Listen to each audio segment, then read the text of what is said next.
Welcome to Portland Now. This is your destination to find out about neighborhoods, restaurants, events, people, and unique businesses. It's all right here at Portland Now.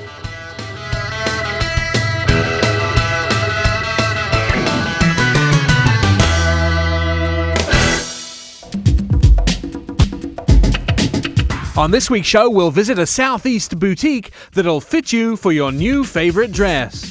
And if you're out and about, don't blink, or you might miss a mobile masterpiece. Portland Now starts right now on Portland CW. First, we'll pay a visit to a Portland woman who stood on the top of the world, literally. Portland resident Stacy Allison has accomplished more than most. Her list of achievements includes being a successful motivational speaker who owns her own residential building company. She is a fundraiser chairperson and serves on a university board of trustees. Add to this list, successful author and mother of two. And it's hard to believe she somehow found time to become the first American woman to climb Mt Everest. I stood on top September 29th, 1988.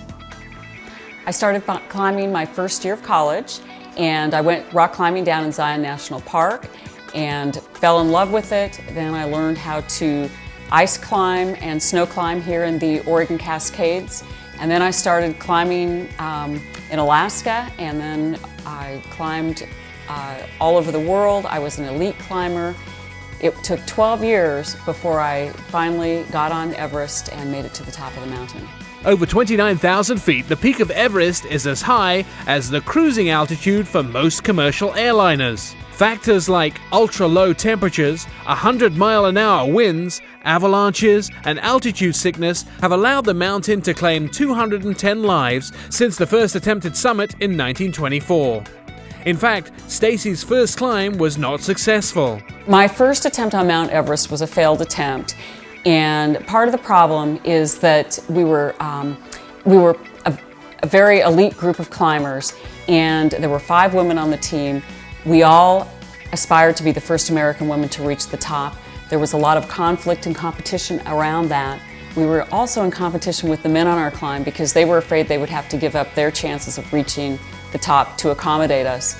And so with this tension and the fact that we didn't resolve a lot of issues, we didn't work well as a team. We were too slow, we missed our window of opportunity, and in the end we got hit by winter storms. And as a matter of fact, I spent 5 days at 23,500 feet in a snow cave when one of the worst storms in 40 years slammed into Everest.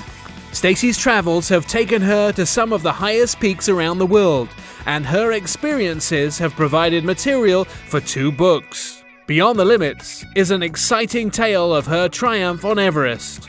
In many mountains to climb, she uses personal stories as inspiration for people to overcome their own obstacles. As a professional motivational speaker, Stacy has spoken to countless organizations, applying her knowledge of business with the lessons she learned on mountains. One thing I have learned from climbing mountains is that I'm not afraid to take risks. I'm not afraid to fail at things. As long as I learn from the failures, I don't look at them as being a bad thing. Stacy doesn't show signs of slowing down anytime soon. She plans to run in the upcoming Chicago Marathon, and given her track record so far, we think she'll do just fine.